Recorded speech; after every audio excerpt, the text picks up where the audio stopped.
All right. Good evening and welcome to the November installment of the Port of Cascade Locks Port Commission meeting. It is November 18th, 2025, about 6 p.m. and we will start with the pledge of allegiance.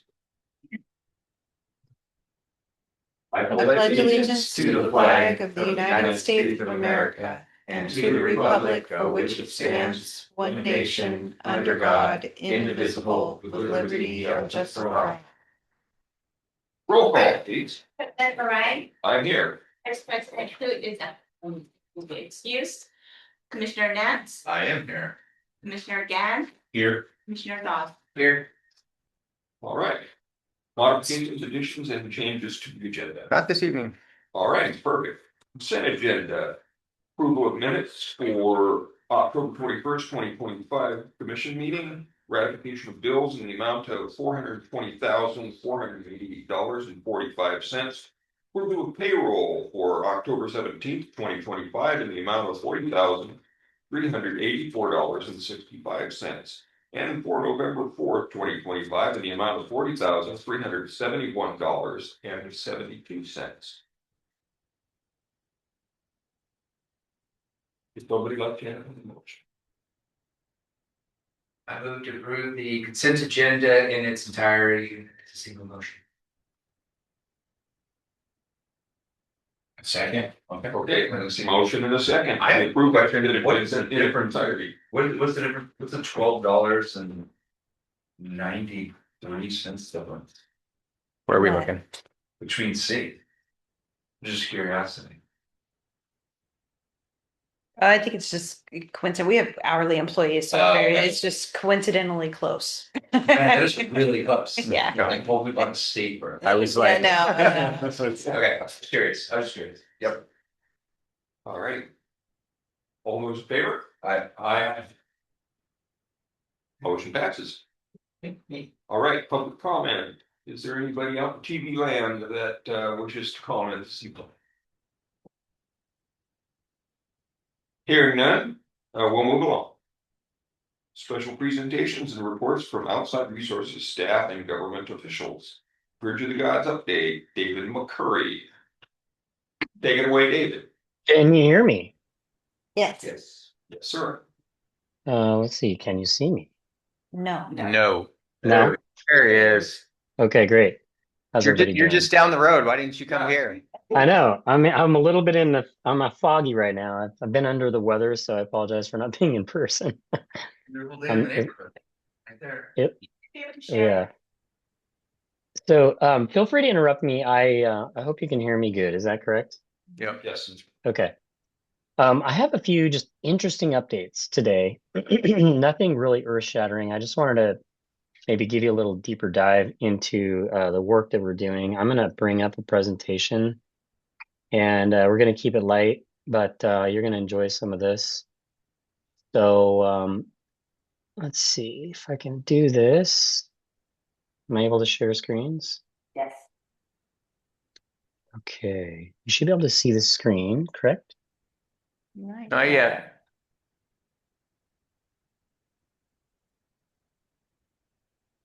Let's see. Hang on. Yes, sir. How about now? On our way. We're getting there. Yep. Okay, great. So I'm just going to do a jump right in, kind of deep dive on just two key areas. So I'm not going to give all the status updates. Really, I just want to share with you the geotechnical engineering report, which is one of the big deliverables that we'll provide. And our team has actually been working together, geotech and structural, kind of hand in hand. And I've mentioned a lot of things around this, but I wanted to like maybe open up the cupboard a little bit and let you see some of the details inside. And then I want to share with you something we just got today, but it's kind of the conclusion of the work that we've been doing in the field. So think of this presentation as a little bit of dirt and a little bit of water, so maybe earth and water, and then just briefly touch on next steps. So let's see. Okay, yeah, again, this is just this is where we're at. So what I'm going to share with you is this preliminary geotech data report. So let me just bring that up on the screen real quick. And so this gives you a little picture, and I assume you guys can see this okay. If not, let me know. But this gives you a little glimpse into how we work behind the scenes. This is a program called Bluebeam that we use to review reports and documents. So this is the draft, and we're reviewing it. It's 465 pages, so it's taking a little bit of time, but we're going through it. We've also just been using it. But what it has in it is what's interesting, and it starts with a lot of the geology. So you heard me talk a lot about the landslide and the earth and all the things around the bridge.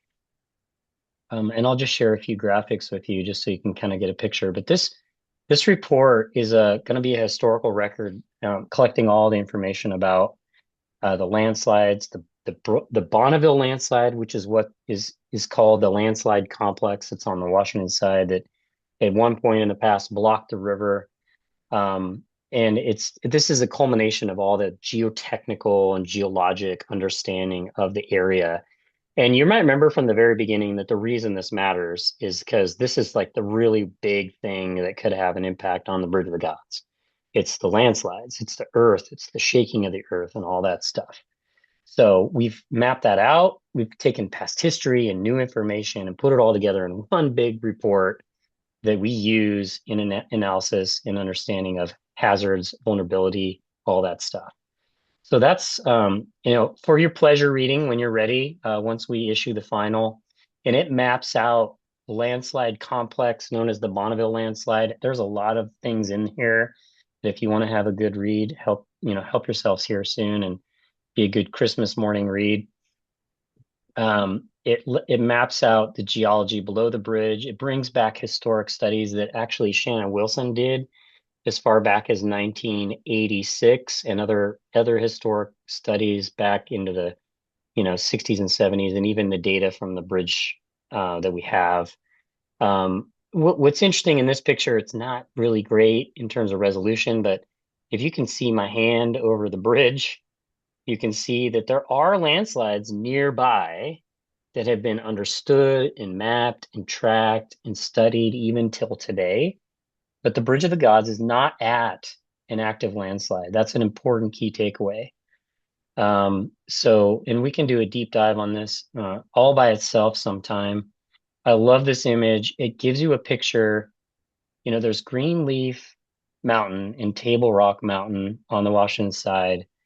And when the earth shook 1450-ish, the slides came down, the river got blocked.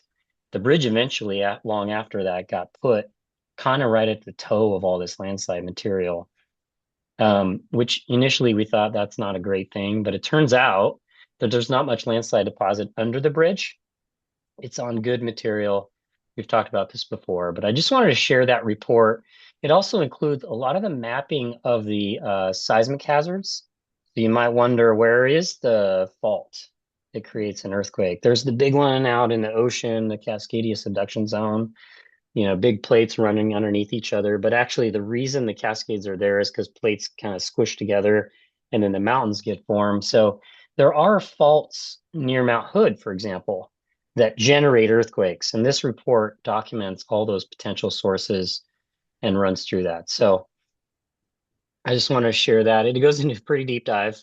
And if you love geology, it's going to be a great read. So I'll kind of move away from that. Any questions on that so far? I mean, a big part of that report is going to inform the amount of effort that we would put forth into retrofitting the bridge as well, retrofitting the bridge, right? And also is the type of Yeah. information that we would utilize when going after funding for some of those projects. It answers the questions that would prevent us moving forward from that project or slow that project down, as well as gives information to people that says, hey, we could potentially fund this project. Is that right? That's absolutely right. I mean, at a high level, it's like we at least need to know, is even worth doing something to preserve it, or should we just start fresh or put the bridge somewhere else if there ever were to be a future bridge? Um, we need to know, what are those big picture things that, should inform that, or, what are those hazards? So yeah, absolutely, Jeremiah. It helps the funding partners that are state or federal, if they want to get involved, understand, is this a good investment? It helps you understand, what should I do? Is this a good investment? Should I do X, Y, or Z to preserve the bridge. Very important data point. Lots of data points around that. That answer your question? Yeah, thank you. Yeah. The other thing that we're finishing up is the bridge drawing set. That's, you know, it's a number of drawings that are new. We never had for the Bridge of the Gods, you know, all the steel. That's been super useful. So I'm going to go past there because last time we met, I told you that that day we were doing some underwater diving. So I want to catch you up on where we are now from that point forward, and to kind of remind you why, if you go out and look at the bridge today, this is Pier 6, right? I am standing on Pier 5. I'm looking at Pier 6. And one thing that we notice is there's a lot of turbulent water, which is pretty common downstream of a big pier in a river. The river is kind of narrow here, so a lot of water has to come through fast. So it's kind of swift around that pier. Aside from an earthquake, one of the other things we worried about with the bridge pier, we don't worry about it, but we just need to know, is scour. So we didn't really know, there wasn't an ability to know what's happening underwater here. So the water's 80 feet deep here at this pier. So you can also tell from if you look down, if you're on the bridge and you look down around this pier on a nice day, you can see there's things underwater there that are not far from the surface. So we needed to better understand what was there. We also had a lot of historic photos of the construction. So we weren't exactly sure early on. And I love this photo because it shows you that in the first construction of the bridge of that same pier, okay, remember the water was a lot lower because there was no dam, but there was a lot of stuff, right? There's a lot of timber, there's a lot of stuff that kind of went in. You can hardly even see the concrete. It's all kind of behind the formwork. But we needed to know what's down there and is it in good condition? And that had never before been seen. Here you can see the bridge a little bit later on, around 1925 to 26, where they're getting close to finish. And you can see again that there is material down here that was kind of left during construction. And so we weren't exactly sure. But through the historic records, we were able to kind of through line the data and study the history, do the imaging, which I'll show you here in a second, and then do the diving, which is super cool. So let me get to that. So this picture is in 1938, July 12th. It's labeled on the picture. We found this in a couple different locations. But what you'll notice is, again, around the pier, there's actually some interesting things going on that we didn't see earlier. Some what we'll call cribbing and like pier protection. And you can see a ship going under, and actually the water's already raised. So the dams are installed and the water was raised, and the bridge was already an obstruction to navigation, and it was required to be raised 45 feet. But at the time, there's this system of cribbing. Later on, again, water's high. They took out the middle span. That system is still there, and actually filled it in with rocks so they could set equipment on it.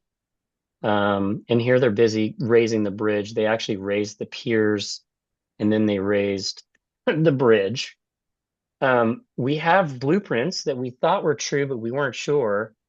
They actually demonstrate different staging of construction of the pier. So again, on the right is a blueprint from 1936, 38, 36 that shows original pier, wider pier, and even wider pier. And one of those drawings showed this cribbing system. And if you can appreciate, this is a blueprint. It's kind of looking as if you're standing on the river bottom and you're looking at the pier. If you could, maybe we can, right? Maybe we can actually see what that looks like. But it had a very complicated system of timbers and rock and boulders and concrete poured in stages. So we needed to know what's there to analyze it, so we can know its resiliency and strength, but also to understand what might still be there today for its sort of long-term preservation. So we did this imaging. This is a super cool image where we just scanned within a laser and got like a 3D of everything if you took the water away. And this was, again, the first time that we were able to see, okay, there's something there that resembles these historical drawings. And we got pretty good imagery. You'll notice that it kind of looks like there's a big chunk missing in the pier, so the imagery is not perfect because it's not true.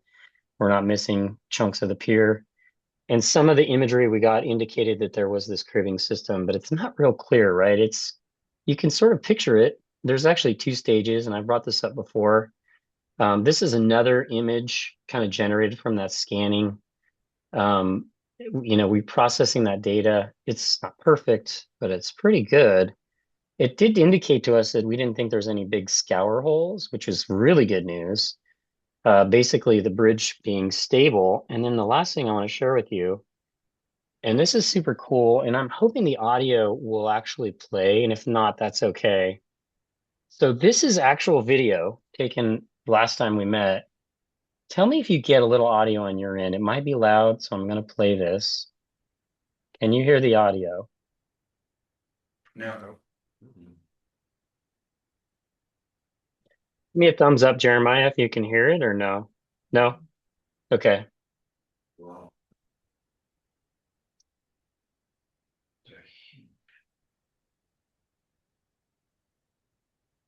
How about now? No.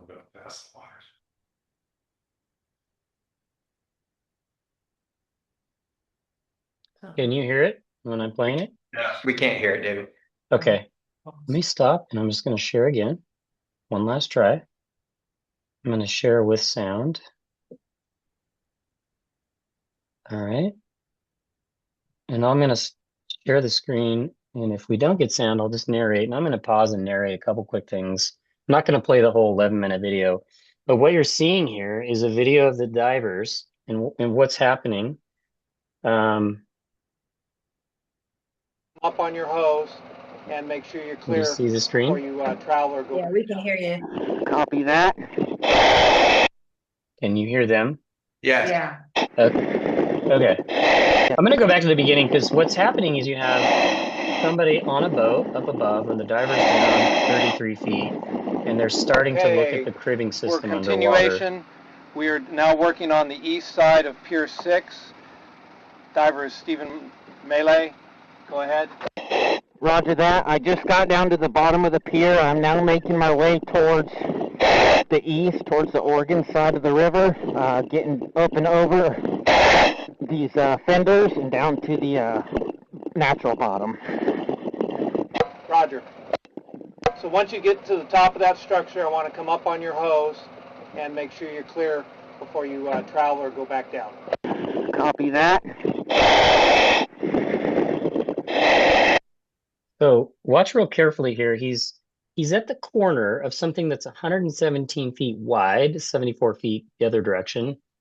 And you can see already that it's this big 12 by 12 timbers that are laced together, again, like kind of like Lincoln logs, that built a big system that is intended to contain rock. And that rock protects the pier from scour as the river flows by swiftly, because the river wants to tend to clean out those areas, right? So we're getting visual confirmation of what's there. And in a second here, he actually turns and looks up at the bridge from underwater, and he's about 10 feet of water. I just got to the top of this, coming up on my dive slack. Okay. Now, is there anything above you? I'll stop on me. It doesn't look like anything's directly above me. Yeah, I can see the bridge. Okay, so work your way to the east. Copy that.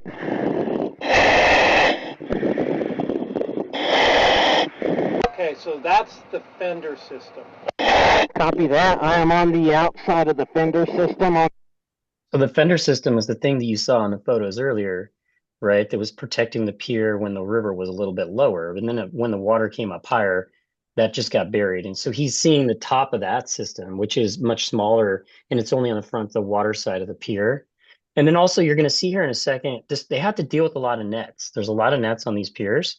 So I just want to, say hats off to this team. They've done a really good job of keeping their divers safe. They're dealing with swift water, a lot of nets and uncertainty, but they communicated very well and did this very safely with no issues. So as we watch this here, you're going to kind of see how they deal with the netting. He's also kind of going to go out to the corner of the 117 foot by 74 foot, and then he's going to go down to the river bottom and follow along this cribbing system so that we get eyes-on inspection of what's happening out there. On the east side of the bridge. Okay, how's your hose for the current going downstream? My hose is going straight back up towards the boat. There's a slight belly in it, but Right, but once they slack you off, some of it's gonna go to your left. yeah, So just be aware that how that's gonna ride. copy that. Okay, is this 8 feet below the Okay. water surface Let me know here? what you need. Slack and diver, I'm going to be dropping down this outside edge.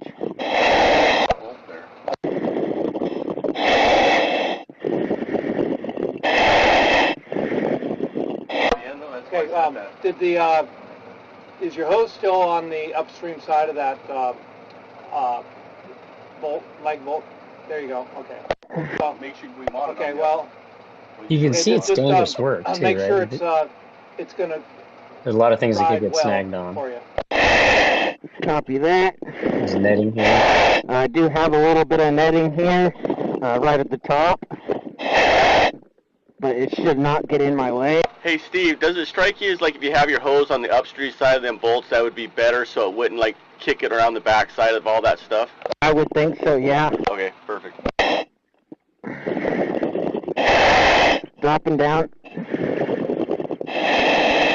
So he actually is dropping down on the shoring or the pier protection, and he's kind of inside that. He's going to need to get outside of that and then drop down further.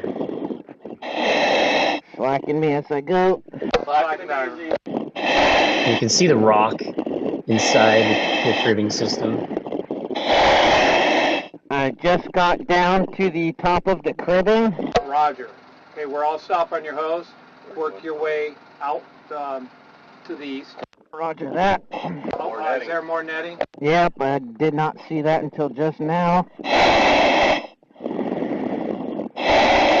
It's connected to a buoy of some sort. Okay, is it yeah, what do you got there?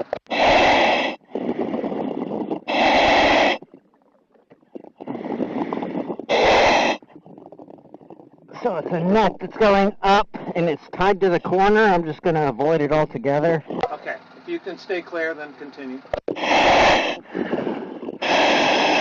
Here he goes outside that original, or that higher level system. It's mostly void of rock at this point. It's mostly just timbers. Flag diver. And then he's going to drop all the way down to the river bottom. So you're going down the outside? That's correct. Or down. Yeah, you got to make sure you're on the outside of everything.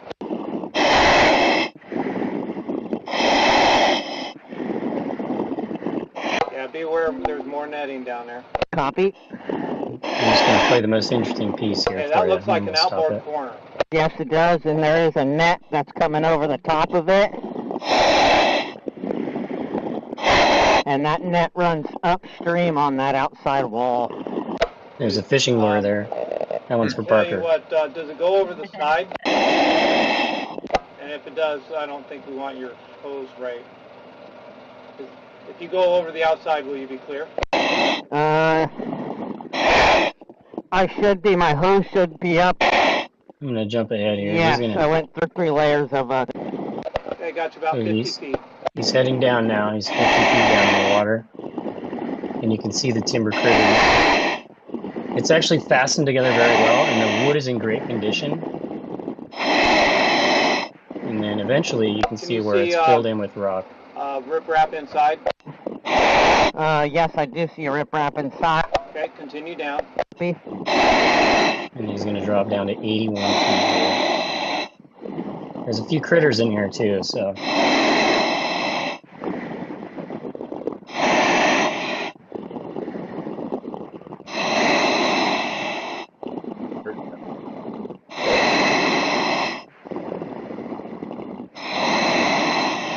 Yeah, go a few more feet and then I'll stop there.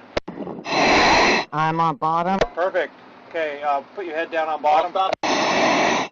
So he literally puts his head on the bottom of the there. river to get the elevation of the bottom. If you can appreciate that. Okay, got you at 81 feet at the southeast corner. What kind of bottom do you have?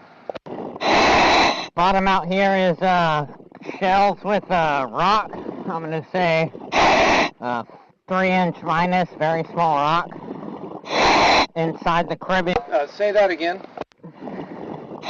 I have shells and then 3-inch minus rock. There's a little For the crab and a most fish part, if you there's a catch it. few bigger rocks, but most natural is gravelly small rocks. Okay, and there's just confirm that there's riprap inside. That's correct. You can see that here on the camera. There's a very big riprap inside. I'm gonna guess 3 foot minus, maybe bigger. I do see some undermining where the rocks have fallen out. Back This is a in key thing probably here. 4 feet or so. Okay, but it's you don't see the pier. It's just there's voids inside the cribbing. That's correct. Just voids inside the cribbing. And we're almost done here. Okay, now at this point, I'm not really with all that net above you. I'm not really interested in traveling horizontal. Copy that. Is there anything you can look at? Just pan to your left on the other side of the corner. Roger that. And I'll stop it there with the fish. You're welcome, Parker. So, I mean, I think you can really appreciate the value of what's happened here. I mean, there's a lot more data. There's a lot of photos and video and really good inspection that hasn't happened until now on this pier and then also on Pier 5 and 7. So the great news is the result is that we have a lot of confidence in the foundations and the underwater situation and condition. So it's been there for 100 years almost now, some of it a little shorter, but overarchingly, the conclusion is that that's not a concern and that we can focus on other things. And largely, the story behind the geologic findings and the underwater inspections is that the bridge is in better condition than maybe we even thought. I mean, overall, the steel is in good condition, the things you see. But the things that we didn't really know are better than we maybe imagined that they would be before we started this project. And this is just, a small part of that. So hopefully that was informative. Any questions on that so far? Great. I really enjoyed that video. On the blueprint slide that you had, obviously the flooring of the pier is not going to just be flat. I saw that there was some elevation between the front and the back of the pier. Maybe you Yes. can bring up that slide. Yes, I will do that. I guess I just have just a general question of whenever something like that is being built, Mhm. are there any extra, I guess, any sort of extra engineering or extra concern that gets in, I guess the blueprint one, a couple back. Yeah, I wanted to mention that actually the images underwater that we scanned the river bottom show the same thing, right? Where the earth is sloped, right? And what we would be afraid to see, actually, you saw in the video that there are some open spaces, right? Where the rock and the soil has sort of been washed away, but below that, deep within this whole system, it's a very secure riprap, right? And that's above the river bottom, the natural river bottom, which is mostly boulders and then this gravel. But when you look at the blueprints, I see what you're asking, right? The ground is sloped, right? Right. Yeah. So they survey that before they built it, and then they go out and they construct it starting, down here. Actually, what they did do, which is pretty common, it's in this photo here, is they sunk.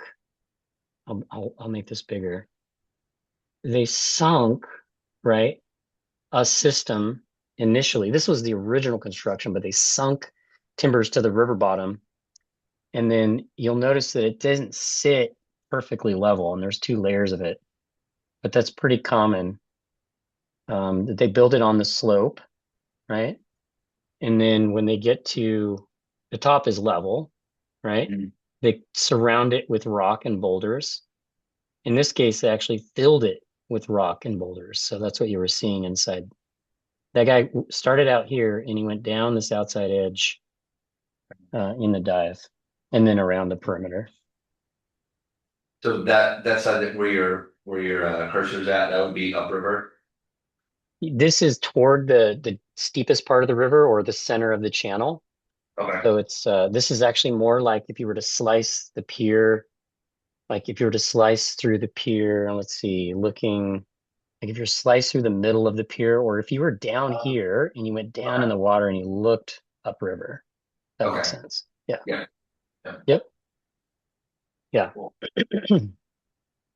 This particular drawing actually showed us a little bit more than just that. It showed us what the original footing looked like, which is down in the rock of the river, right? That was this dash line was the original, it was 22 feet. But then when they put this whole system in, they actually added additional concrete above it. So we have that clear understanding and verified in the field now too. So does that mean that whenever they originally built the first pier, they actually dug 22 feet down into the Yes. bed and then started doing the concrete, Yes.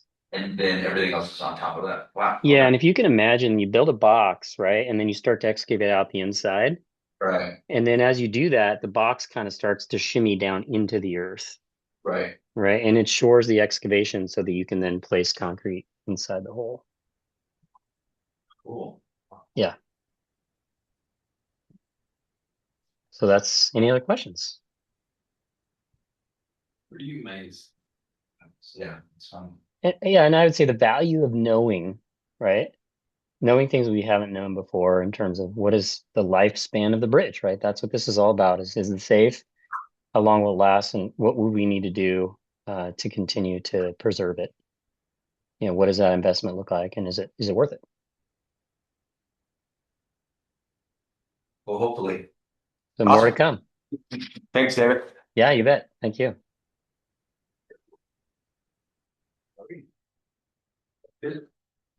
Okay, well, that was quite interesting. I'd like to know how to pour concrete underwater. Right. Oh, it's amazing. Yeah, you pour concrete underwater, you know? It's like, hey.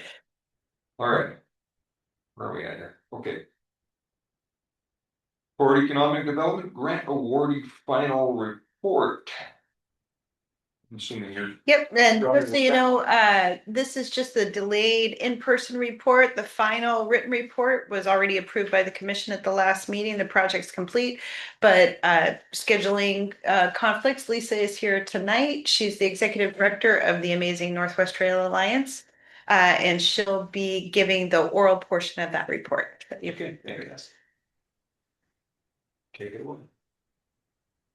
Hi there. Can everybody hear me okay? Yes. Good. Great. Thank you so much for your time. I am so sorry. I did let everyone know that I am unfortunately in between some kid obligations, so I am in a car. Thank you all so much. And there was the report, as noted, that was already sent. So I just kind of wanted to highlight a few of the things that were in that written report. So the project was wrapped up and closed last month in October. And the project was to build a new skills area down at the Easy Climb trail system. So a skills area, I also like to think of it as a bike playground. Some of you probably have heard it noted as such. And so now there's one that really complements the trail system that exists down there, thanks to this grant. It features a lot of different trail features that exist in both the Easy Climb and the Climb system. So it can also be thought of a spot where folks can practice some of their bike skills. So there were rocks, logs, drops, jumps, all built throughout that skills area. And one of the really cool things to note is it's been very attractive for both locals and visitors. So we recently, the first Saturday in October is nationally designated Take a Kid Mountain Biking Day. For the last few years, we held a celebration of this event in Portland. This past October, we actually brought it back to Cascade Locks, Easy Climb. It had been there, quite a few years ago. And we did have over 150 people attend that event. So already super exciting and really great momentum behind that new area. It was noted that the project aligned really well with the Cascade Lock's broader vision of promoting outdoor recreation. And as noted in the proposal and in some of the written report, it really meets a lot of the goals that are listed out in the Port strategic plan. So we were really excited to align both of those things. And it also aligns with our mission. Northwest Trail Alliance is really rooted in bringing the community together and getting more people outside on bikes. And that was really obvious. through the popularity that we've seen of the visitor numbers at the Easy Climb system and also the climb system that's on the other side of 84. And also, as I mentioned, in this Take a Kid Mountain Biking Day event. So NWTA logged 424 volunteer hours for the Easy Climb project alone. If you extrapolate the value of volunteer hours, that's over $15,000 that was contributed from volunteer time toward that project. Volunteer dig days are kind of, we call them dig days, which are trail work days. It's kind of the bread and butter of what NWTA does in terms of mobilizing the community to participate in events such as this. But the grant actually was integral in us hiring 3 different local builders that were professional builders that also contributed to this project as well. So I guess again, the written report was already submitted, and I'm sorry that again, since I'm in the car, I don't have slides to share, especially as exciting as underwater videos of the bridge, because that was fascinating. But there were a lot of photos that were part of that final report that show a bunch of the different features, some riders experiencing those features. It really is a testament to kind of that bike playground nature that I alluded to earlier. I also personally did have a chance to experience it with one of my kiddos at the Take a Kid Mountain Biking Day. And so it gets a good report for me. But that's kind of the high level report on what the deliverable on that grant was and what it produced and how grateful we are for it. And I'm happy to take a couple questions if there are any follow-up based on the written report that was submitted that you all had a chance to look at, or anything I might have mentioned tonight as well. Do you mind if I just say one thing? Oh, yes. And I know what you're going to say, and I was supposed to add that in. I just for the viewing public, and also we have a journalist here from Columbia Gorge News. I was hoping you could put this project sort of in place of the Greater Cascade Locks Trail Network. Easy Climb was the first trail to be built, and then through partnership with NWTA, U.S. Forest Service, and Oregon Parks and Recreation Department, the Climb Trail was built. Then NWTA returned back to Easy Climb with this enhancement. And then if you could also tell us the news with phase 3.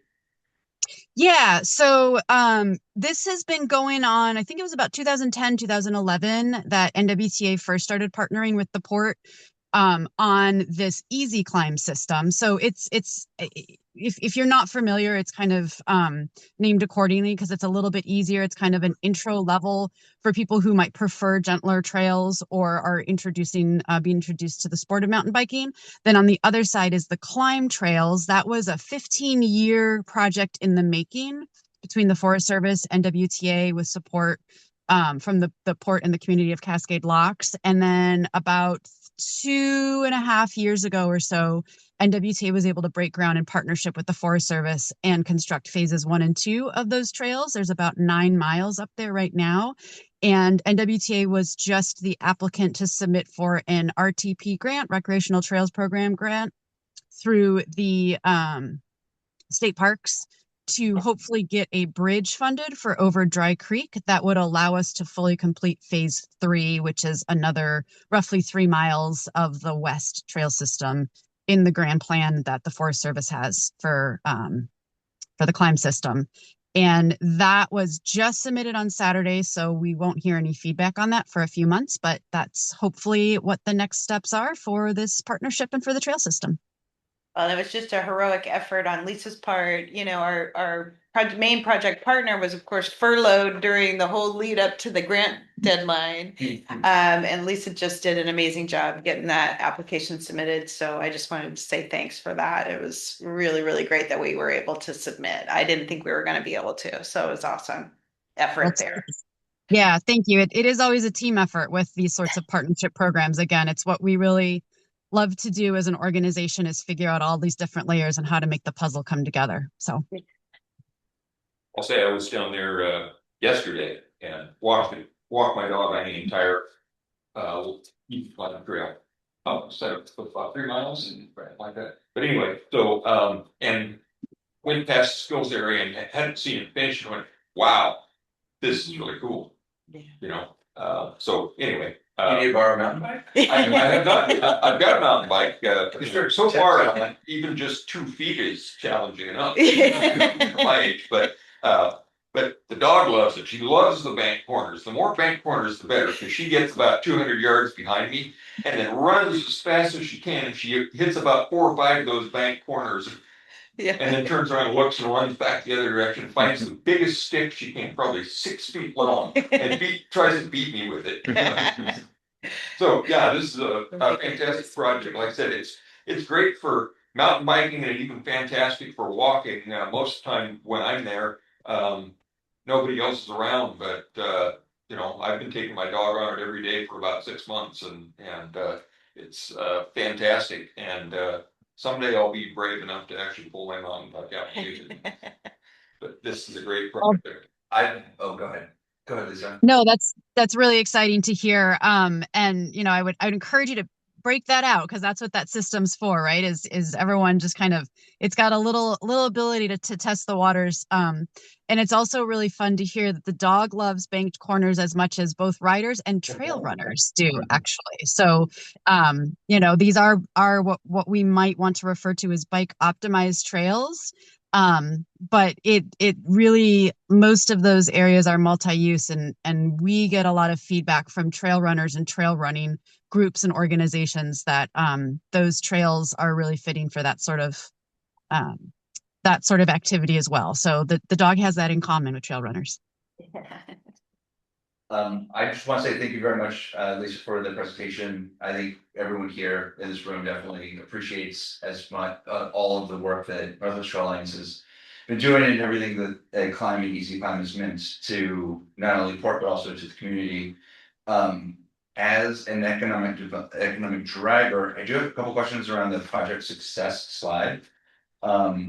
Noted here the value of the volunteers was 15,450. I was curious how you guys came up with that value number. And then I have a couple other questions after that. Yeah, so what we do is we use the independent sector value for volunteer hour. Okay. Again, since I don't have a lot of the numbers in front of me, I believe it's around $31 an hour. I think it's $34.44 or something. Yeah. It was $36. Okay, And I was so curious it's crazy. if that was just what is the average dollar per hour for volunteer work, or if there was additional dollars that were included as part of the value. So this number, I believe, includes just what we would consider hand finish work. So it's not because we hired the professional builders that would use machines and the machine time. So in this case, that hand finish work would be that $34-ish an hour rate.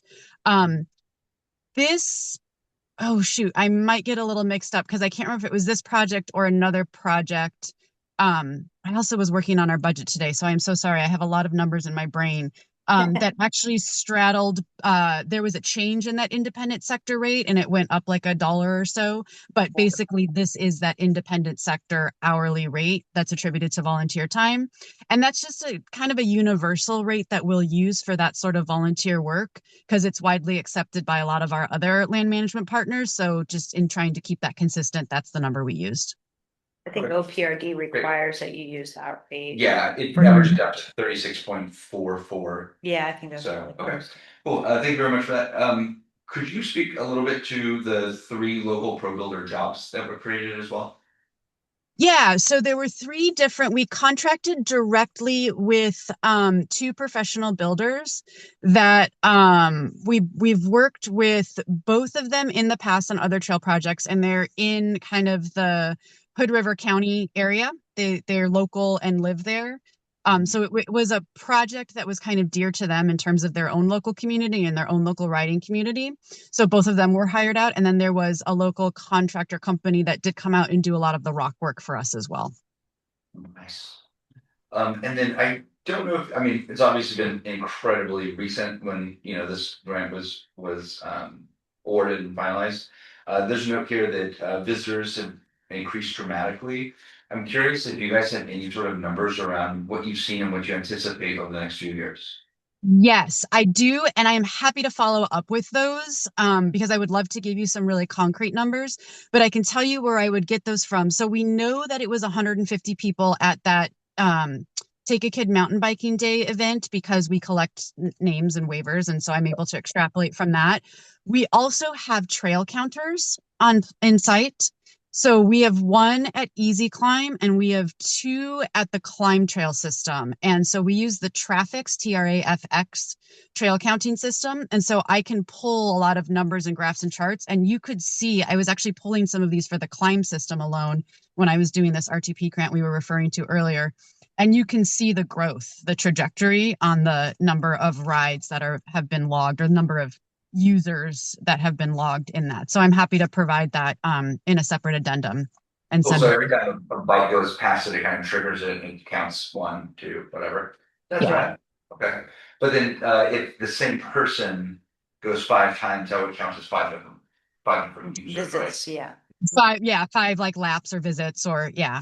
Right. And yeah, where those are located, I'm not sure we're getting a lot of multi there. We always place them very strategically. It might be a little bit different at Easy Climb because it is a little bit more of lapping that's happening there versus a more stretched out system, if you will, like Climb. But Right. yeah, but we do have some numbers from those to be able to demonstrate that. So when Brad's dog runs past and then runs back, Yes. that might be. I don't know. Margin for error there. Don't know what that factor is to add to disaggregate that piece, but yeah. Awesome. Well, thank you so much. I appreciate the answers to those questions as well. Appreciate it. Thank you. And I hope you are able to get inside of a warm house soon instead of just sitting in your car. Well, it's just part of what I signed up for. Thank you. So great if you hopped on your bike and drove, rode away. It would be. Yeah. Thank you so much, everyone. We really appreciate the support and the continued partnership. Thank you. Thank you. And I feel like, Ted, you've sent out the trail counter graph via email to the commissioners, I think, before. So yeah. But it's the longer that those trackers are in place, the better the data. The thing that's nice is consistent, even if some of the data could be a little bit skewed, maybe, but if somebody passed by twice. But the idea is it's consistency, you still see the upward trend. Yeah. As it is. But yeah, they're all going really high. The other thing that's really been impressive is the number of people that are talking about Cascade Locks. Yeah. Yeah, they did before. Cascade Locks was not on their radar for mountain biking. Now it is, to the point that even the Hood River folks who have Post Canyon, which is an epic place to ride, from all around the country come to visit and ride Post Canyon, we're gonna go to Cascade Locks. Yeah, it's getting high rankings as it relates to the quality of build, the challenge, the skill, just the notoriety. So it's amazing that this is coming along. Because a few more miles and we can actually become an out by destination. Yes. I was hoping you would say something a little bit about that. What happens when the full network is complete in terms of destination, multi-night stays, maybe, or exactly. Yeah. There's a certain threshold that a trail system needs to have to make it destination worthy. That's where you'll have a group of people that are planning their vacation. They'll come from a far area, far away, like say Seattle or Bend or Boise, and come specifically to visit the area to ride the trips.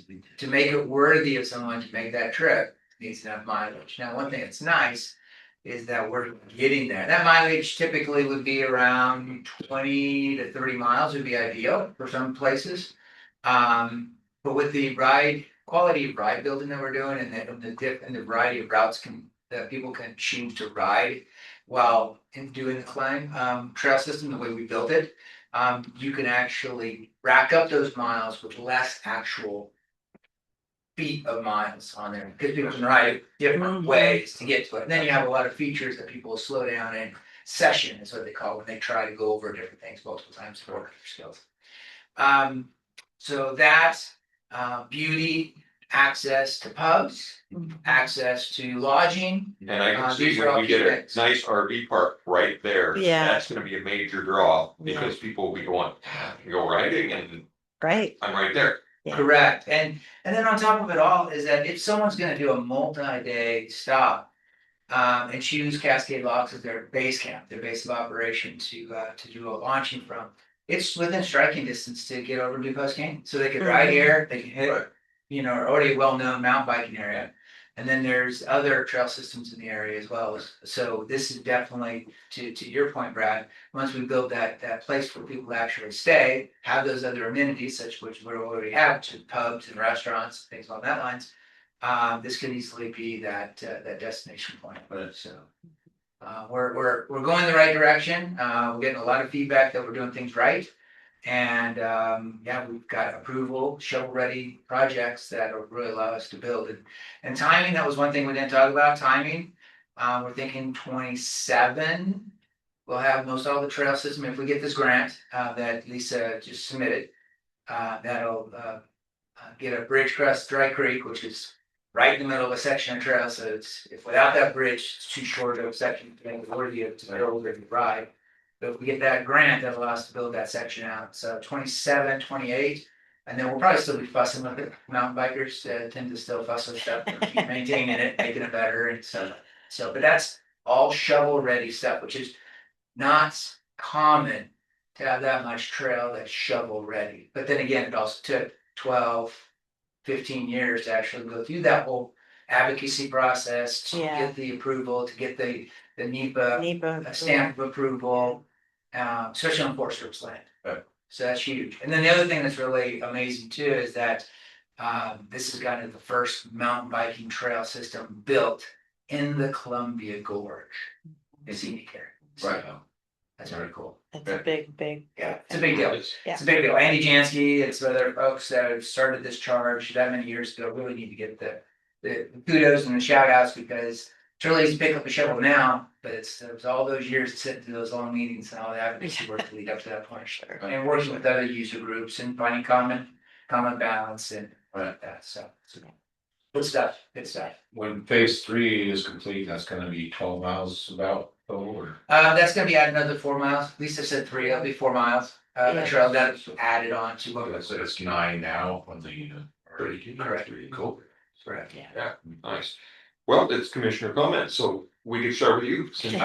There we go. You're already Already doing. Already done. I definitely say shout out to our guest speakers today. Thank you very much for David and Lisa's attending and sharing very valuable information. Love the video, David. Love the video. That's really cool to see what's under that water. And also it's reassuring, all these reports that we're getting about how good a shape our bridge is. It really puts us in a good spot looking forward for what we may do in the future. Because when I first started talking about it, it's kind of like, okay, let's plan for retirement of the bridge. Now it's like, well, may not. There's a lot of life still left in it, which is great. And just I think I've been talking a lot, so I'll pass. So thank you. Mr. Travis?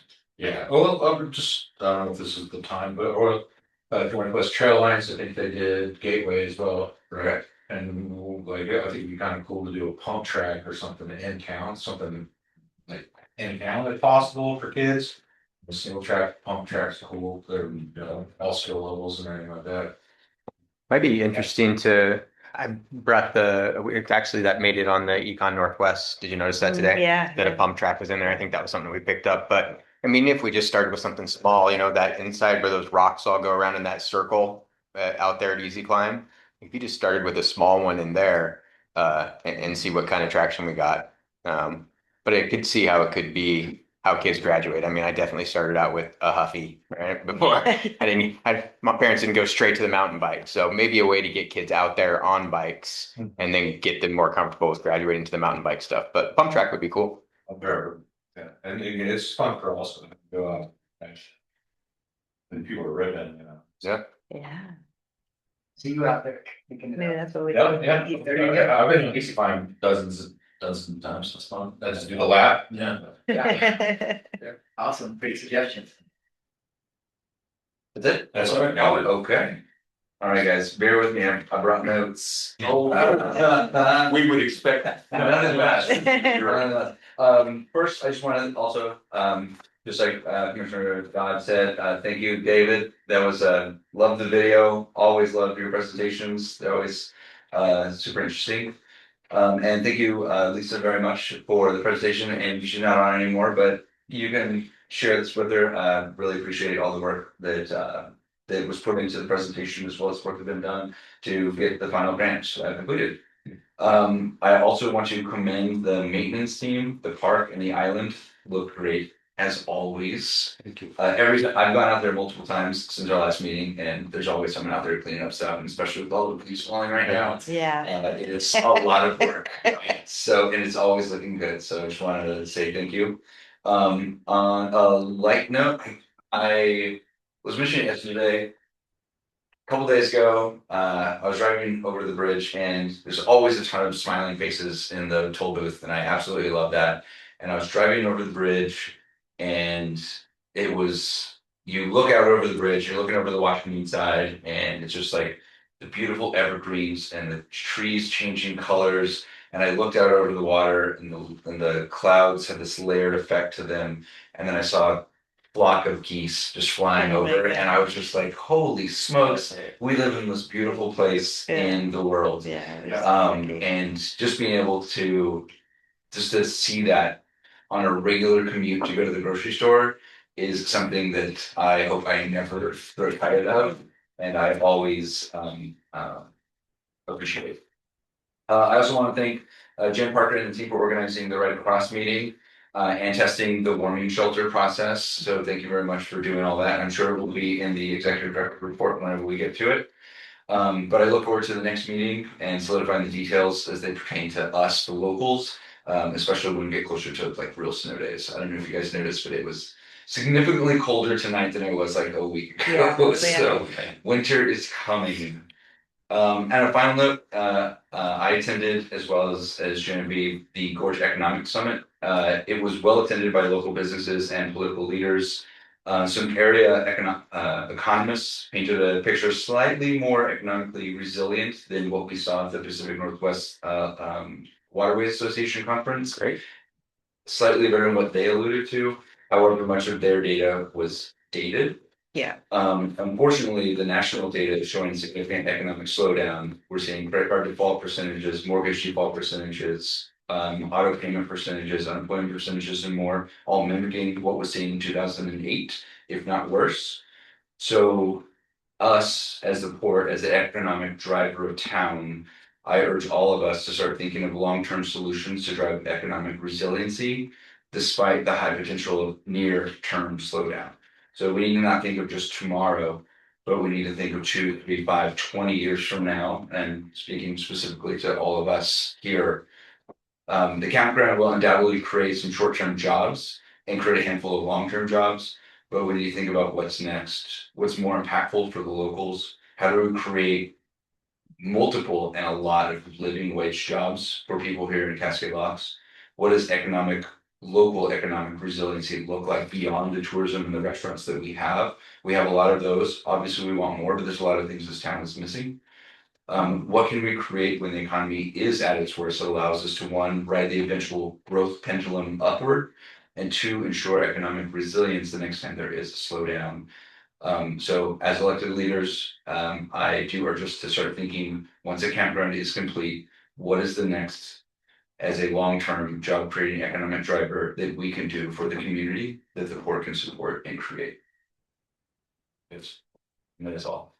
That's, I agree with that. As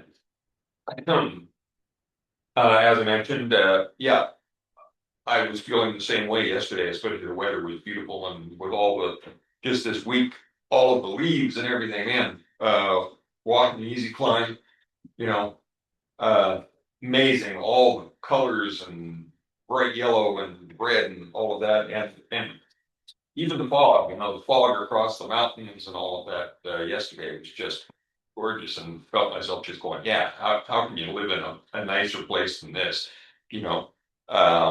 But was very impressed by what I saw over there at Easy Climb with the Skills Trail.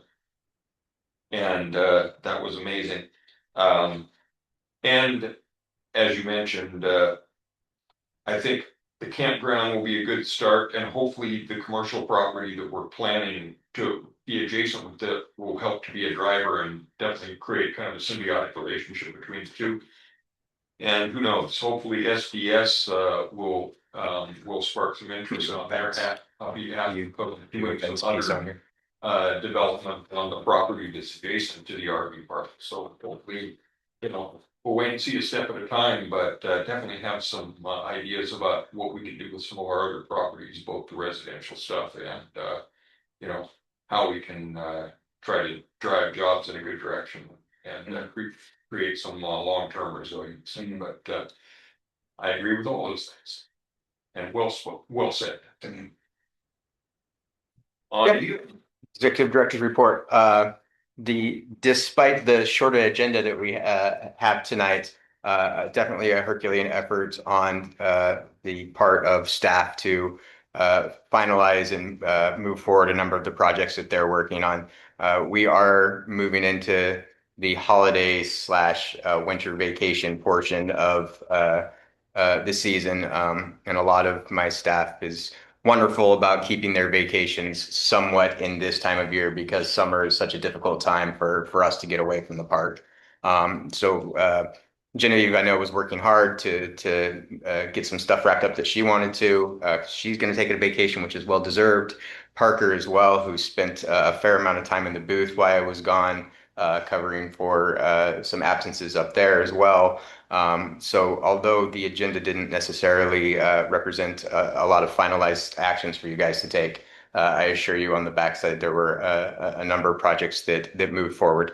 And we'll go ahead. We can have Dan here with us tonight, so we're even going to let Dan deliver his report. But we'll start with events. Genevieve, if you want to touch base with. So just real quick from events, it's really sort of packing everything up and putting it away to the best that they can. So there's been a lot of organizing house 3 basement, house 2 basement, putting away those beautiful benches, thanks to Parker's team working really well with Janetta. And then on the marketing side of things, for the first time, I believe, we'll have a table at the bridal show at the end of January. And so as an exhibitor, Nikki and Janetta are working together on our booth and getting ready our collateral materials that they'll be passing out at that show. They're also talking about developing a venue crawl next end of summer, next into the fall season. So this will be planting the seed for that sort of a kind of a fan trip approach to wedding venues in Cascade Lock. So they're working really hard on that. I'll do my admin update just to thank you for talking about the Red Cross. I really want to give Parker major kudos on making the Red Cross project work.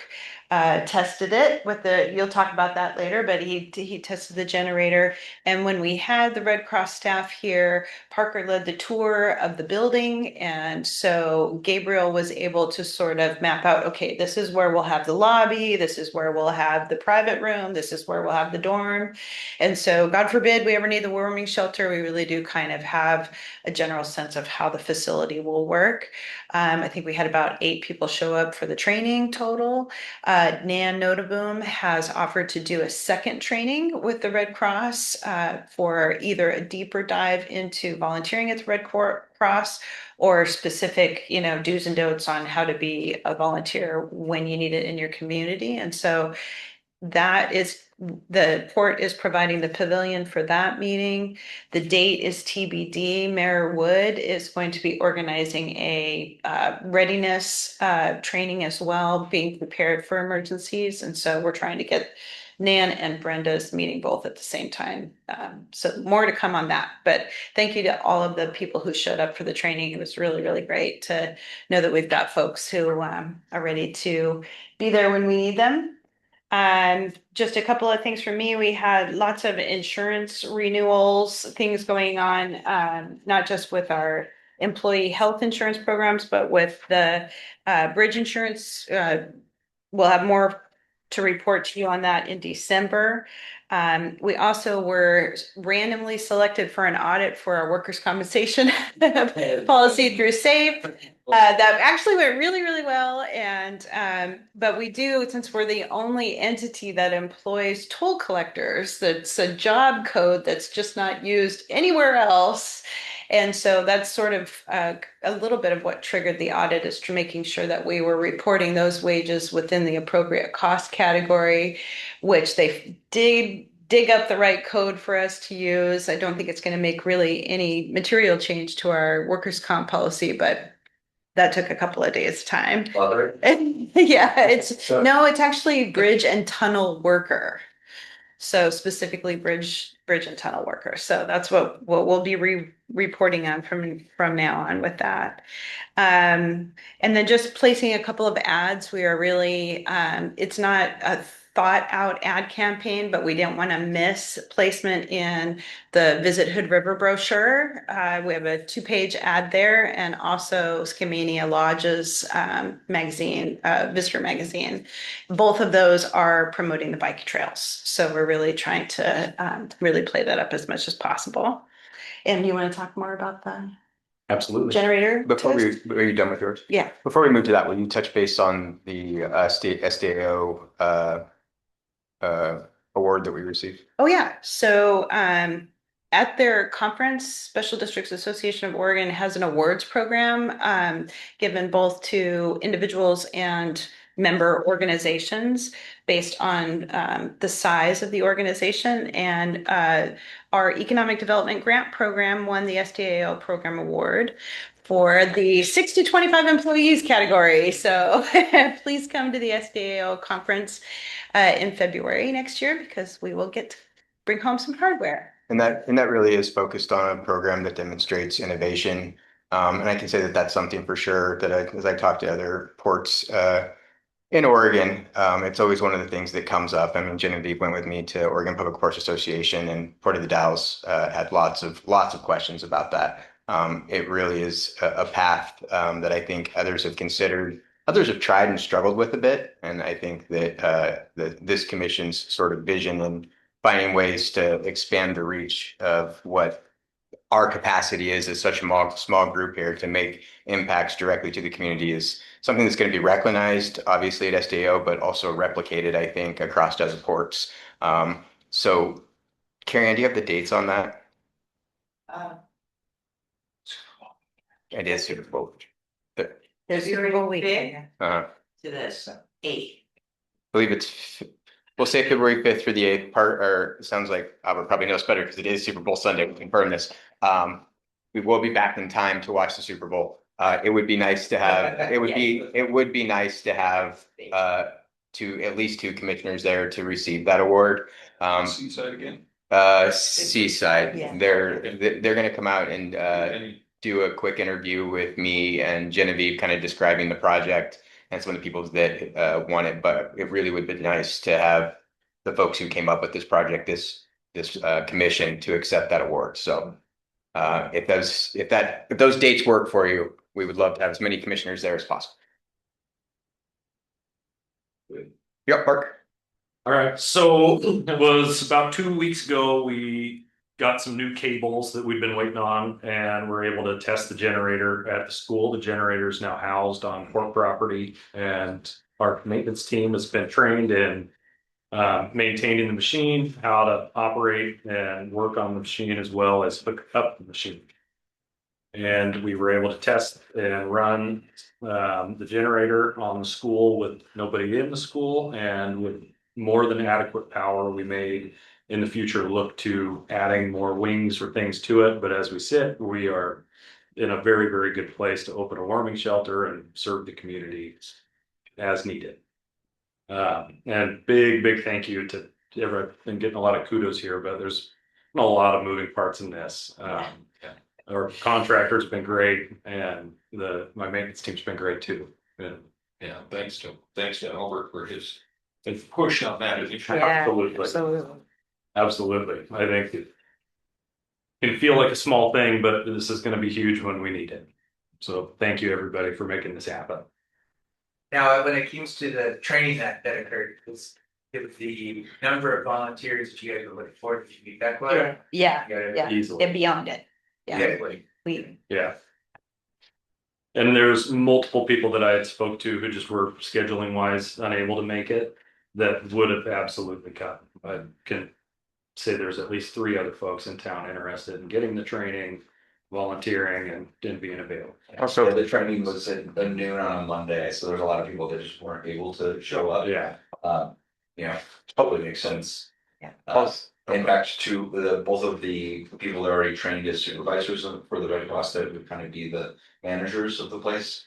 They're still doing the training, and I actually chatted with Jan a couple weeks ago. Nice. And he's wrapping up his training. He wasn't able even to make it to the training that we went to, but he's already doing his own separate training to basically be the leader of the crew. So it was nice to see. Sorry to take your, but it was nice to see that there were people from basically all areas of town that were kind of represented in that training. Because the reality is that the roads are frozen. All the people in Shahala are kind of like stuck. yeah. Right. Yeah. We're kind of like, good luck. Down, You get my yeah. skis to go help. You know? So it was really nice that there were people from all areas of town, all different parts of town that were all there. So that, and using the school as kind of the central hub and also being centrally located to the community, it's nice so people can get there easily. It We also, would like to put it out to the universe that we really would like to find a fluent bilingual Spanish English volunteer to sign up on our team. So if you know anybody, send it my way. Jaime commented on the Facebook page that he was interested, so Okay. I imagine that. Awesome. It also feels like, Ted, one of those things, like the very first time we do need it and the community comes together and sees that this is put in place for them, that it'll be one of those things where you're like, hey, we could use some help here. So I think the very first time we open the doors to those things, the entire community will be like, oh, we need to be involved in making sure that everybody knows this is available. So Monday at noon was tough. Yeah. I guess to that, you had mentioned that Nan and Brenda were put together. I definitely want to be alerted when it happens. Okay. I want to be there. Okay, cool, thank you. Change the topic real quick too, before we get too far, is on events. The Thunder River Race with Dave Bragg Racing, the one that Yes. we did, being that, I think that was our first fall race of that, is that correct? Correct. How did that go? Did you tend to explore the, wanted to be? Thoughts? I wish I could give you more details. I don't know exactly how it was, other than I just heard it went great, but I don't know the details on the participants. I'm sorry. I'll have to follow up and send you a report on that later. Just curious. Success, you'd imagine you'd want to do it next year, so. Yeah. If not, It was a success. Yeah. It was a success. They had a limited amount of tickets that they sold in the beginning, so I think we could see potential for growth for the event, and in terms of park users and its impact on park in the town, it was hardly noticeable in that regard. There was hardly anybody else around this time of year, and it went super smooth. Yeah. They're very well organized. Yeah, is that like a trail race?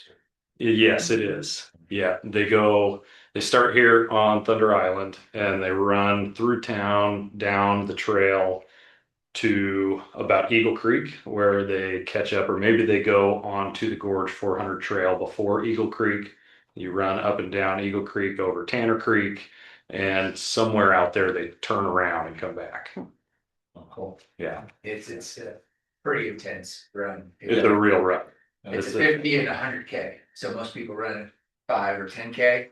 This is a 50 or 100K. So it's a big deal. Yeah. It's a big deal for elite runners. But I did notice that they still had available spots right up to the day of the race, maybe kind of going with that. So, but it sounded like a success. So that's great. And it's the first one they've done this in the winter, or in the fall, I should say. Yeah. And even with the small amount of people, there was a lot of activity from those individuals in the downtown area. So it was really nice to see an actual event and actually see like a significant number of those people actually milling around town. Yeah, because we have a lot of events where they kind of just like do their events in jet. You know, so it's nice to see that. Cool. And with running events like that too, you do, especially these big epic ones, you see not just the runner come, the family. Yeah. So you have all that extra attendees in town. Yeah. Cool. So 100K. 100K. Wild. Get you a bike. Do you have anything else? Okay. We have Dan Marr with us today, so he can give us the legislative update. All right. Greetings. Thanks for having me in, joining virtually tonight. Also a little bit under the weather, but nice to see you all. Brief update, 2 weeks from today is our initial meeting of the Bridge of the Gods Advisory Committee. So we're looking forward to updating that group of 6 on the progress that David McCurry's team has been making on the bridge studies. Obviously, we've got a lot of work yet to be done there, but it feels like the story is starting to take shape. Like David mentioned, we're learning that the bridge is in pretty good shape. We haven't had any big surprises as to its condition. That said, there are still preservation activities that we can take to extend the usable life of the bridge. Like you mentioned earlier, geotechnical work shows better seismic reliability than expected, and there are some safety improvements that are available both on the span itself and on either approach. Kind of how the bridge ties into local infrastructure on either side of the river, both for active users and vehicle traffic. So obviously still a lot of work yet to go, and we're not quite ready to communicate results to the broader public yet. But that'll be another step that we'll reach sometime next year. And at the same time, we'll be identifying, what our next steps are, developing project concepts. At some point, we'll want to gather feedback and then start to make decisions on which projects are priority and, everything that follows that, how we'll fund them, of course, being an important question.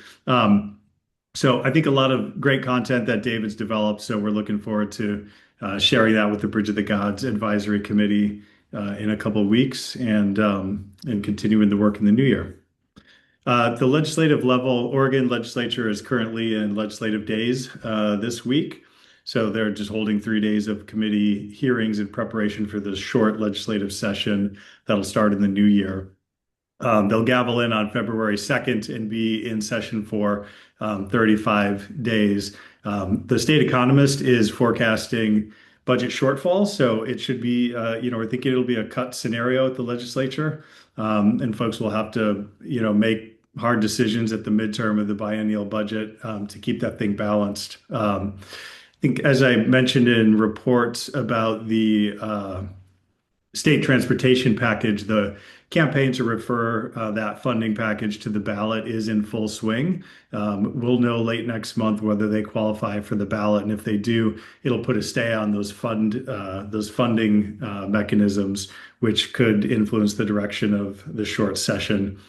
Washington legislature is in their version of legislative days the first week of December. Kind of facing a similar scenario on that side of the river.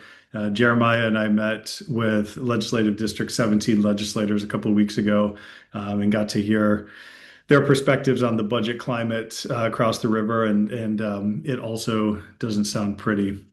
That's about it on the legislative front. Of course, the federal shutdown ended last week, and the agencies are back to work. So that's good news at the federal level.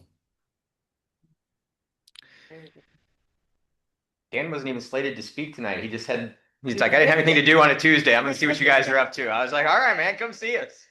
I was promised cool diver videos. Right? Absolutely. All right. Well, I got back into town on Friday, and as some of you may or may not know, I think my staff does, I don't like to fly, so I don't do it very often. I am reacclimating to being 3 hours back, and I'm doing that by getting up at 3 o'clock in the morning. That's what happened today. So still getting there, and then got back in town just in time to spend a couple days in arbitration regarding the flooding event that we had out in Flex 6. I'll have an update for you probably the next time we meet. We'll have one of the SDAO attorneys set in on that, but there will be a final decision reached on that by this Friday. Again, ultimately, SDAO is going to cover whatever that the arbitrator decides, but we'll have more insight into that. But it's been a couple of days of that. So again, I mentioned that I just got back, so did attend the the Outdoor Hospitality Industry Conference. I had a bit of an opportunity to talk with, I don't think Carrie, maybe Travis a little bit. Travis was a little bit more interested in the football game I was able to attend. So, but talked to Travis or to Ted for about an hour about my experience there. Albert, maybe only 20, 30 minutes, and then Brad today for about 30 or 40. I'm still sort of synthesizing the information that I got. Um, I've gone to sort of enough government conferences over the last sort of 5 years that you wind up really brushing shoulders and rubbing shoulders, I should say, with people who understand your issues or at least have a concept of the types of hurdles that a government agency has.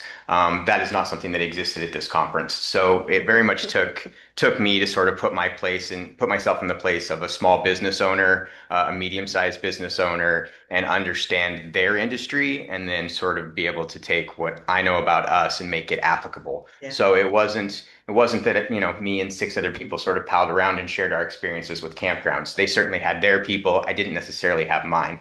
It didn't make it not beneficial. It was just different. There was also a large expo with a number of different salespeople, which was fantastic. Many of them selling me solutions to problems I'm not sure that I have yet, but it was good information to learn about what was out there. Also, a number of different business models in terms of the way that you can go about renting your campground, from short term to long term to park models to lease out options that are closer to like a timeshare. All things I hadn't really considered or thought about. Generally was thinking about it with our campground with short stays, et cetera. And then to take those things and try to, apply them to what the mission is of the port. Do I really want long term, or am I looking for fresh people that are coming to town and spending their money and they're only here 2 or 3 days? So again, sort of synthesizing that.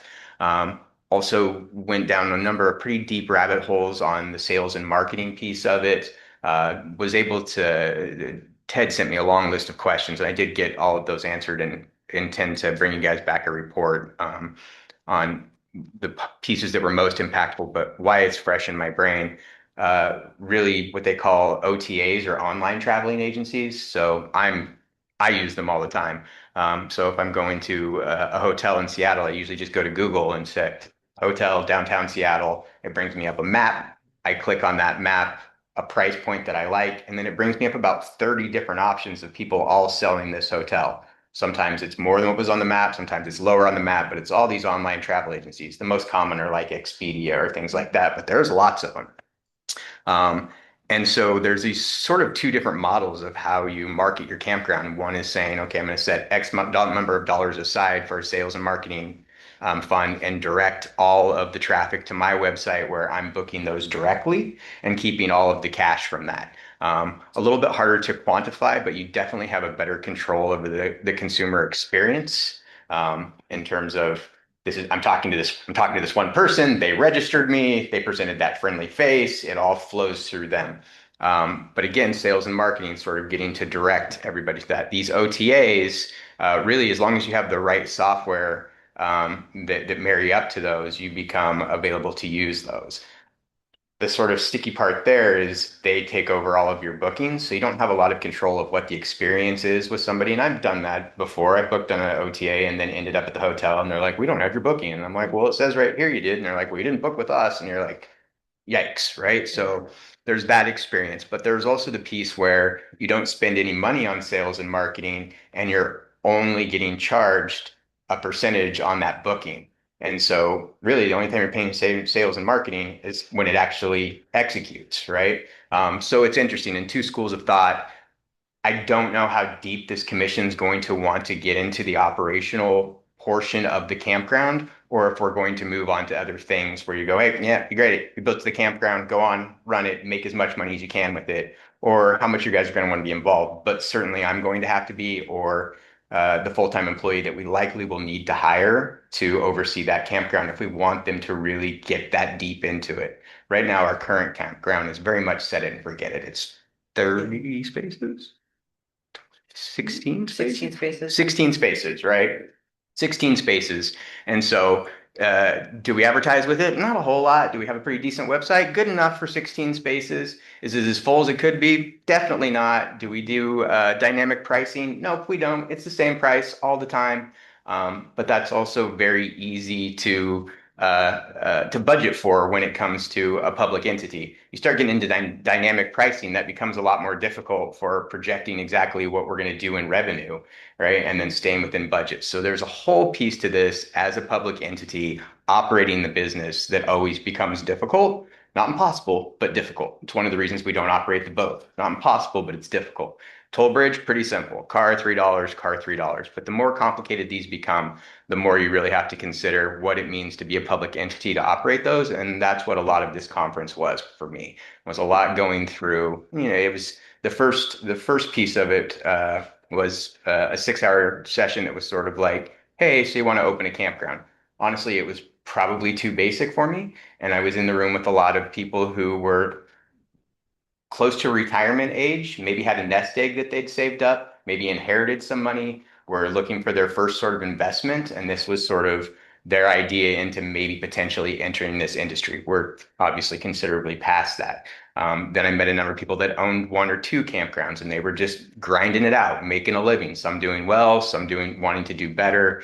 And then another echelon where you have 15 or 16 campgrounds owned by a single entity, and then you move into the franchises. And so it was a lot of sort of navigating this industry and really getting comfortable in it, understanding the languages, the words that they speak, the terminology that they use, the different business models. Parks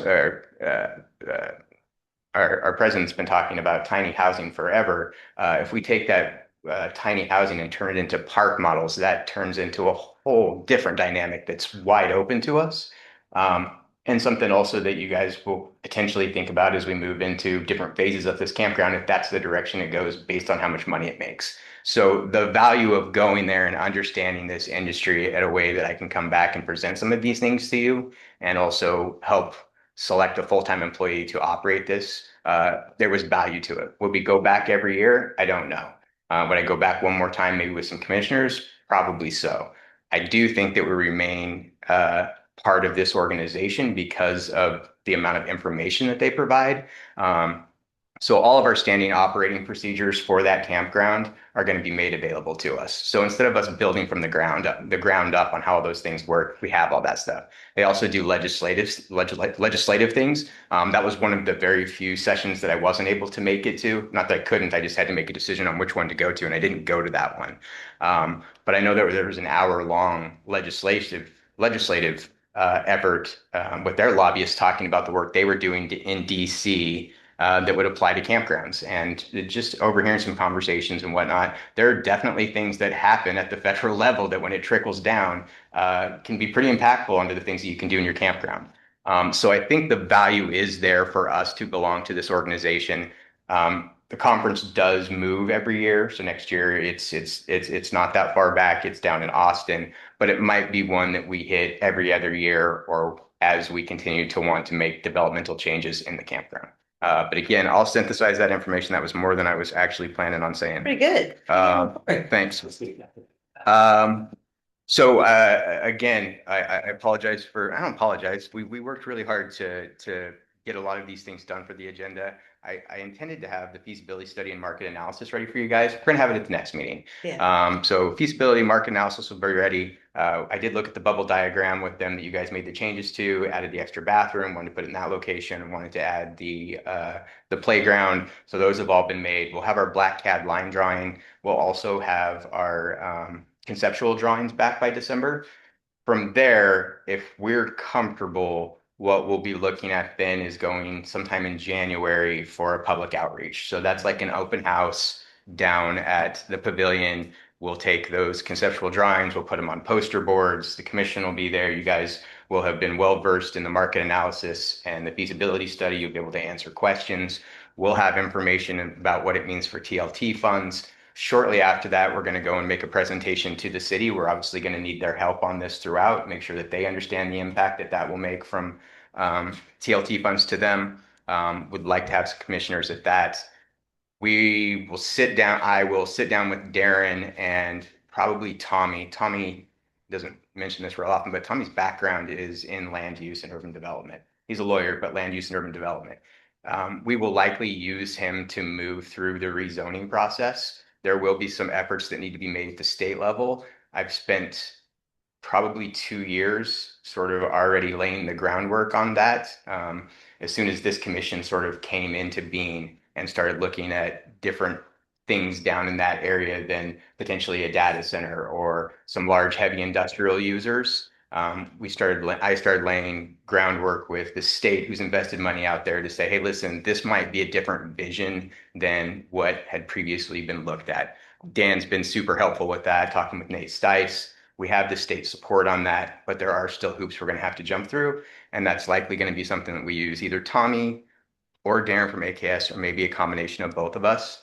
It won't be without its hiccups. It won't be without its hurdles. But I think we've laid the groundwork both with the state and the city enough to have pretty universal support on this. So we're excited about that.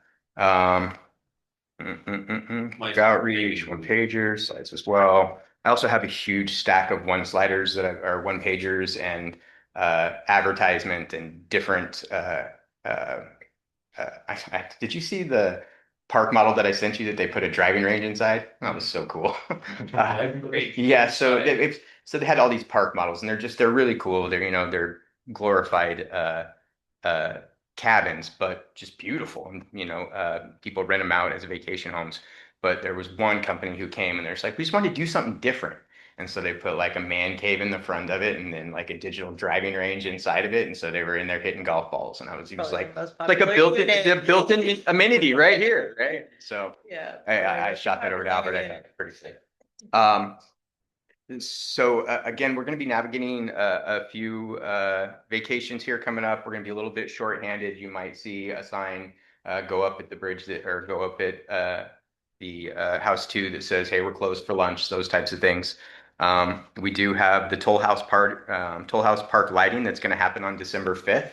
We've made that public to most of our partners here. We're hoping Bridgeside will do something again where they sort of take that on, but certainly would love to have as many commissioners at that as possible. It's always a great event. Port Christmas Party is December 18th. I'll have an exact time on that for you guys, but it's going to be down at the pavilion. We're going to get it catered, I believe, by Xtapa, or maybe that's still in the air. No.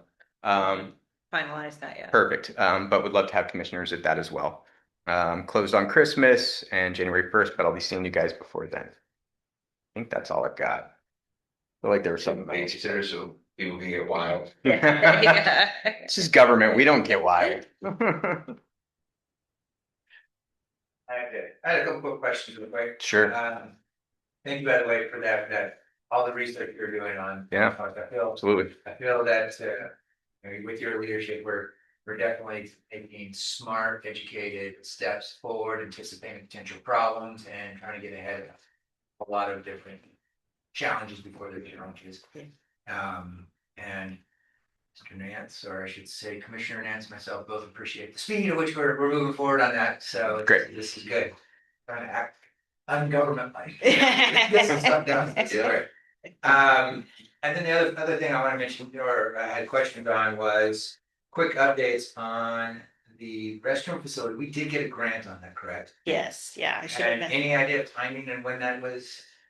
No, not yet. We've still got to. So let's background that real Yeah. quick, just as just for the commission. I think maybe this was before Travis. We moved Xtapa into the building down there next to the Sternwheeler. That used to be a public bathroom that was available to our marina tenants. Once we had two tenants in there, Sternwheeler and Xtapa, that being a public bathroom was tough for asking them to provide toilet paper. And so we had some feedback from the marina that that was hard for them and something they wanted us to solve. This commission asked us to go out and look for opportunities for a grant for that bathroom. Genevieve. We got our grant, yeah. So because it's a lot like the Harvey Road restroom project with one big difference, and that's the underpass to the Marine Park. And so the Harvey Road bathroom was prefabricated and craned into place. This one will kind of come as a kit. So it's a little bit more complicated. Parker is helping plan this whole thing. Darren is working on the site plan right now, and he's going to help us get the permits. I've met with Zach Peltz, and he doesn't see any problem with the permitting process. We've just got to kind of jump through the hoops. So we're working on it. It should be up before this meeting next year. So what I can say is we can get it done in a calendar year, but we still have to finalize the order with the provider and get everything ready with the permits. So Since it comes to kit, if you need any Allen wrenches, let me know. yeah, but you got some really big ones. Yeah. Yeah. So this is from an outfit called Romtech. If you want to look at their catalog, it's the 1600 model. So yeah, it'll be a 2-stall bathroom with a small utility room in the middle. The placement, what's nice is Sacagawea Circle has an ADA sidewalk, and that sidewalk leads to nowhere, and it will now lead to a public restroom facility. So it'll be, it's the grant requires ADA access, and so it's really nice to place it right there near the sculpture garden. And so it's a little bit longer than the marina tenants used to have to walk, but literally just across the street. So it's going to be a great solution. So. And we're just in the process of locating, and then when those locates get in place and Darren has all the information, he'll continue on with the site plan and so forth. Right. Okay. So that's great qualification or additional information, Jeremiah, on the background on that, because I was also thinking that part of this bathroom project was also tied to the dock project for the cruise ship. It wasn't, but I think it's in a good location. So kind of get both benefit for that. Yeah. Which then leads to my last question is on the dock project for the cruise ship. Any timelines on when that may happen? So I was thinking that was going to be 2025, 2026. No updates on that. I would be. It's not stalled as much as it is a slow process with the partners that are involved with it. It's certainly anything that's happening at the federal level is not helping it move any faster. But just generally, it's a slow process for any construction that's happening on the river or in native fishing areas. And so I ran into Kristen Mira at PNWA, had a conversation with her. She felt like it was still moving forward at a decent clip. Their lobbyist, I can't remember what his name, he's new, but felt like it was moving forward at a decent clip. Their two owners, the CEO and the VP, both think it's moving ridiculously slow and can't believe it's not over yet. Yeah. So from the executive level, they certainly can't believe it's taking this long. From the folks that actually do this work, regularly building these docks, for as complicated as this area of the river is, I think we've done everything we can do to make it move any faster, and we'll just have to be comfortable with the fact that they want it and we want it, and we're willing to see it through. It's not costing us any more money at this time. I think the biggest thing that it's frustrating, at least for me and for this commission, is what next after that comes, and how soon can we start making choices and decisions about how we best take advantage of it when we don't have a solid date. I don't see construction happening this spring. Okay. And then just for my understanding too, so when that's approved and they build that dock, would they immediately start having the cruise ship stop there and then be relocated from docking at Hood River, from docking there, they dock at? It'll be an additional stop. Be an additional stop. Okay, not a replacement. Right. Our big draw here, and that's one of the things that we'll need to take advantage of. Our big draw here is they want to leave town and go see the waterfall. And this is as close as they can get. And go to Stevenson, but they also have to pay a toll bridge. So we're getting hit twice. I don't get your toll money and you're leaving town. So we really do have to find a way to take advantage of that, or it will be extremely frustrating to all of us. See how the cruise buses come in, pick everybody up, and they don't stop. Yep. Yeah, and that's why I mentioned multiple times that we need to have something down there to capture folks instead of them just having him in there and leaving. We need to get on the list, be able to get their dollars in some sort of capacity, just the gross dollars. And we really need to find a way to reach out to the folks that are already prepared to capture their dollars. So Gorge Canoe Club is in a great position to provide a service there of getting people out on the river, a guided trip of some sort. the Bike the Gorge folks are in a perfect position to, but those are the things that they said really sell to those people, or people that can provide experiences. Yes, a restaurant's going to be something that's interested to them, but they also paid for full service on the boat, right? So, all their meals are provided. So they do eat, they do drink in town, but they're really looking for those experiences. And so if there's people in town who can already provide experiences, guided fishing, that's going to be a huge one. Those are the types of things that American cruise lines will take and plug into their software. So when you buy this package, you're already like, and in Cascade Locks, I'll take the fishing trip. And in Cascade Locks, I'll take the whatever else it is that you want to do. And that's, I'll take the stern wheeler cruise, which is something they actually like to do. They like to get off the big boat, take the small boat. Different narration. Yeah, for sure. Got Captain Tom.